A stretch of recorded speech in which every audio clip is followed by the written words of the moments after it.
Hello student, आप लोग कैसे हैं? आई होप आप लोग अच्छे होंगे, पढ़ाई कर रहे होंगे। तो चलिए आज हम शुरू करेंगे प्रश्नावली 2.2 की दूसरी सवाल। इसमें दिया है एक द्विघात बहुपद ज्ञात कीजिए जिसके शून्यकों के योग तथा गुणनफल क्रमशः दी गई संख्याएं हैं। जो इसके पहले की संख्याएं, ये जो सवाल थी उसमें इसी को ज्ञात करना था। ये शून्यकों का योग और शून्यकों का गुणनफल हमें दिखाना था। इसमें वही दिया है तो हमें द्विघात बहुपद ज्ञात करना है। तो चलिए पहली सवाल देख लेते हैं। हाँ तो फ्रेंड्स, हमने सवाल नोट कर लिया है। पहली सवाल है 1/4 और -1। ये जो 1/4 दिया है ये शून्यकों का योगफल दिया है, और ये जो -1 दिया है ये शून्यकों का गुणनफल दिया है। तो चलिए हम लिख लेते हैं इसको। यहाँ से सॉल्व करते हैं हल। हमें द्विघात बहुपद के रूप में दिखाना है, यानी कि ax² + bx + c हमें इस रूप में दिखाना है। a b c इसका मान निकालेंगे तो इसमें रख देंगे, तो वही हमें द्विघात बहुपद प्राप्त हो जाएगा। तो चलिए यहाँ से हम सॉल्व कर लेते हैं इसको। देखो हल। माइनस ये 1/4 है, तो इसके पहले वाली सवाल में क्या करते हैं, शून्यकों का योगफल लिखते थे, वही अब भी लिखेंगे। देखो शून्यकों का योगफल जो हमें दिया रहता है उसी से सवाल को हम सॉल्व करते हैं, उसी की हेल्प से। देखो शून्यकों का योगफल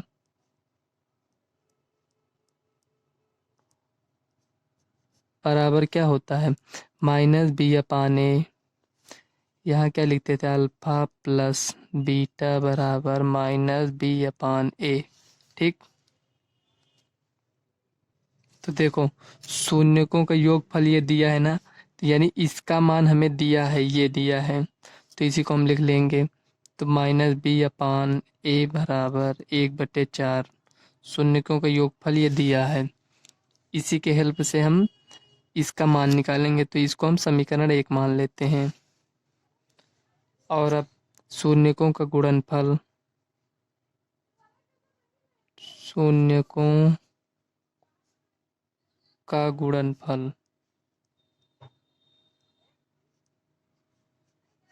अल्फा गुणे बीटा, इसका मान ये दिया है -1 बराबर c/a होता है।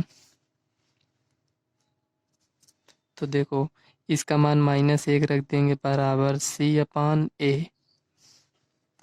हमें एक बात यहाँ ध्यान देने वाली है। देखो इसमें अगर इससे हम तुलना करेंगे तो a का मान कितना दिख रहा है, 4 दिख रहा है। लेकिन इसमें देखो a का मान अगर यहाँ कुछ नहीं है तो हम 1 मान लेते हैं, तो a का मान 1 है। इसमें दोनों में अंतर है ना, इसमें a का मान 4 है, इसमें a का मान 1 है। तो a का मान 2 तो हो नहीं सकता, तो इसमें हम 4 से गुणा कर देंगे। 1/4 से जब गुणा कर देंगे इसमें, तो देखो ये a बराबर 4 इसमें भी हो जाएगा और a बराबर 4 इसमें भी हो जाएगा। तो ये जो b का मान आएगा, तो ये b का मान 1 हो जाएगा, और जो जब गुणा करेंगे तो c का जो मान आएगा यहाँ उसको लिख देंगे। तो चलिए गुणा कर लेते हैं। तो देखो इसमें ऊपर नीचे 4 से हम गुणा कर दे रहे हैं। 4 से इसलिए गुणा कर रहे हैं कि देखो a का मान यहाँ 1 है, यहाँ 4 है, तो 4 बराबर करने के लिए हम a बराबर 4 इसमें भी हो जाएगा और c बराबर -4। तो अब देखो c/a बराबर -4/4। ये -4/4 हो गया। इसको ऐसे खींच लेते हैं। ठीक। अब देखो c बराबर कितना है, -4। यहाँ लिख लेंगे c बराबर -4। b बराबर कितना है, b का मान ऊपर ये दिया है। देखो b का मान कितना है, -1 हो जाएगा। ये b जो माइनस में है इधर आएगा तो ये माइनस हो जाएगा, तो b बराबर -1 हो जाएगा। और a का मान ये निकालें, a बराबर 4, इसमें भी a बराबर 4 है, तो यानी a का मान 4 आया, b का मान -1, c का मान -4। ठीक। तो हम यहाँ इससे लिखेंगे, इससे तुलना करने पर, ये जो दिया है द्विघात बहुपद से तुलना करने पर, यहाँ लिख देंगे इतने से तुलना करने पर। तुलना करने पर जब इससे हम तुलना करेंगे तो ए का मान कितना दिया है यहाँ, देखो ए का मान ये रुके दिखा रहे हैं, देखो ए का मान 4 है ना, तो यही हम लिख लेंगे यहाँ, ए की जगह 4 लिख देंगे, एक्स स्क्वायर है एक्स स्क्वायर, और बी का मान -1 है, तो यहाँ बी की जगह -1 रखेंगे तो ये प्लस है तो माइनस हो जाएगा, -x, एक लिखा नहीं जाता है, एक आप लिख भी सकते हो नहीं भी, तो -x हो गया, और सी का मान -4 है तो ये भी माइनस में हो जाएगा, ये बन गया ना। तो यही आपका फाइनल आंसर हो जाएगा। एक बार इसको यहाँ लिख कर आंसर लिख देते हैं, 4x² -x -4, ठीक। यही आपका द्विघात बहुपद हो गया आंसर। नेक्स्ट सवाल अब देख लेते, दिया है दूसरी सवाल में √2 और 1/3, यानी शून्यकों का योगफल √2 दिया है और शून्यकों का गुणनफल 1/3 दिया है। तो चलिए इसको सॉल्व कर लेते हैं हल। इसके पहले की सवाल जैसे सॉल्व किए थे सेम उसी तरह ये भी सॉल्व होगी। तो हल इसमें लिखेंगे शून्यकों का योगफल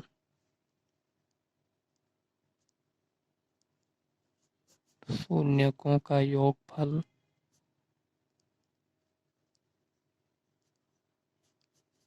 बराबर -b/a, ये हो गया।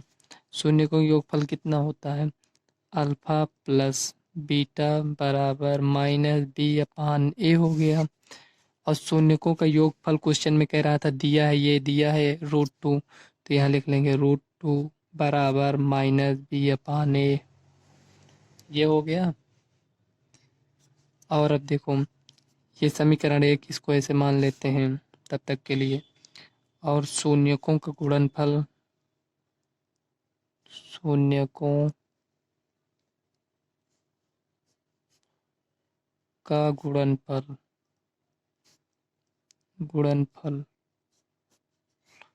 बराबर c/a होता है। तो शून्यकों का गुणनफल कितना दिया है, 1/3 बराबर c/a। अब देखो इसमें अगर पहली वाली सवाल नहीं समझ में आई होगी तो दूसरी सवाल ध्यान से देखना।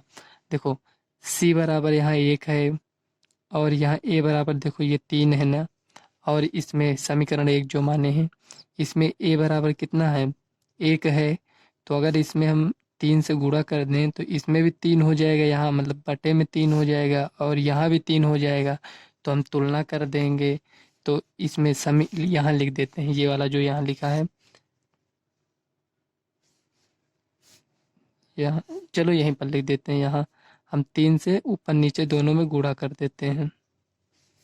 अगर इसको हम काट देंगे तब भी उतना रहेगा, मान में परिवर्तन नहीं होगा, लेकिन सवाल को सॉल्व करने के लिए ऐसा करना पड़ता है। तो देखो b का मान कितना आ जाएगा, b ये जो माइनस है इधर आएगा तो b का मान समीकरण 1 से लिख रहे हैं, समीकरण 1 से, ठीक। तो b का मान बराबर ये माइनस में है इधर आएगा, इधर आ जाएगा ये माइनस जो है तो ये -3√2 हो जाएगा। अभी आप कहोगे कि ये माइनस में इधर आया तो प्लस में क्यों नहीं हुआ, तो ये संख्या गुणे में है, देखो ये गुणे में है ये भी गुणे में है, तो इसको प्लस करने के लिए क्या करना पड़ेगा, इसमें भी एक बार माइनस से गुणा कर देते हैं, इसमें भी दोनों पक्षों में माइनस से गुणा करेंगे तो ये माइनस हो जाएगा, ये अपने आप प्लस हो जाएगा, इसमें वो हुआ है, ठीक।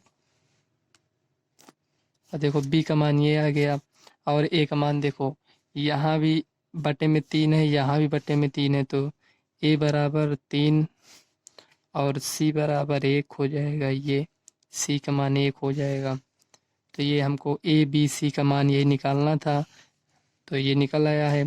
तो अब द्विघात बहुपद से तुलना करने पर तो यहाँ लिख देंगे ax² + bx + c से तुलना करने पर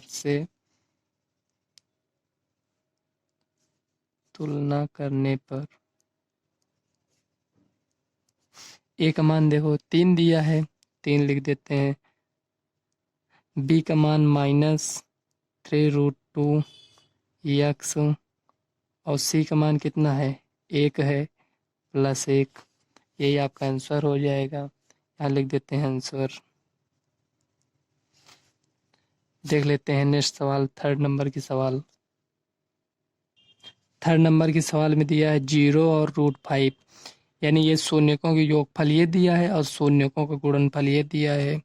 तो इसको चलो सॉल्व कर लेते हैं।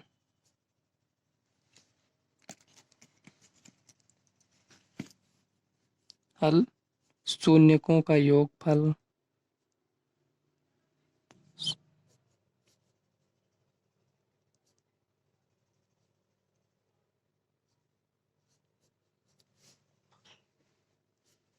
देखो, शून्यकों का योगफल कितना दिया, 0 बराबर -b/a। ठीक, और शून्यकों का गुणनफल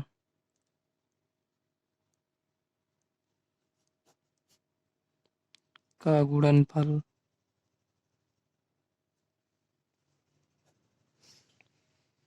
ये, लेकिन तो देखो c/a बराबर गुणनफल कितना दिया है, √5।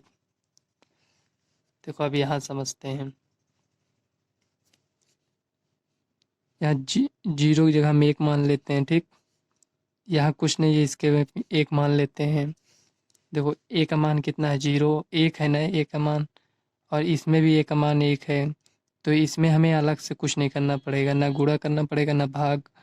तो देखो a बराबर 1 लिख लेते हैं हम, a बराबर 1 और b बराबर 0। ये देखो 0 है ना, तो ये माइनस है तो इधर आएगा, ये भी 0 हो जाएगा। और c बराबर √5। अब इसको साइड में लिख लेते हैं इधर।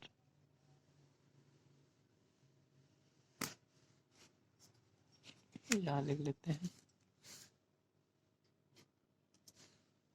ax²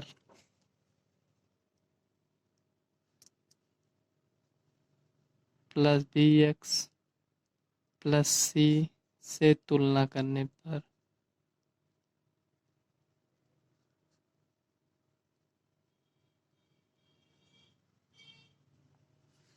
ठीक, देखो a की जगह कितना है, 1 है, तो यहाँ लिखेंगे 1 x²। b की जगह 0 है, यहाँ अगर 0 रखेंगे तो सब 0 हो जाएगा। तो आप लिख लीजिए, चलो 0x और प्लस c की जगह √5 है, √5 लिख लेते हैं। देखो 1 को लिखा नहीं जाता, तो x², ये 0 हो जाएगा, प्लस √5। यही आपका आंसर हो जाएगा। ठीक, आई होप आप लोगों को सवाल समझ में आई होगी। फ्रेंड्स, हम नेक्स्ट सवाल अगली वीडियो में करेंगे, जो चौथी, पांचवी, छठवीं है। अगर आपको वीडियो अच्छी लगी तो वीडियो को लाइक करना और चैनल को सब्सक्राइब करना, ताकि आने वाले वीडियो का नोटिफिकेशन आपको सबसे पहले मिले। और अपने फ्रेंड्स को ज़्यादा से ज़्यादा वीडियो को शेयर करिएगा। तो चलिए मिलते हैं नेक्स्ट वीडियो में, तब तक के लिए बाय।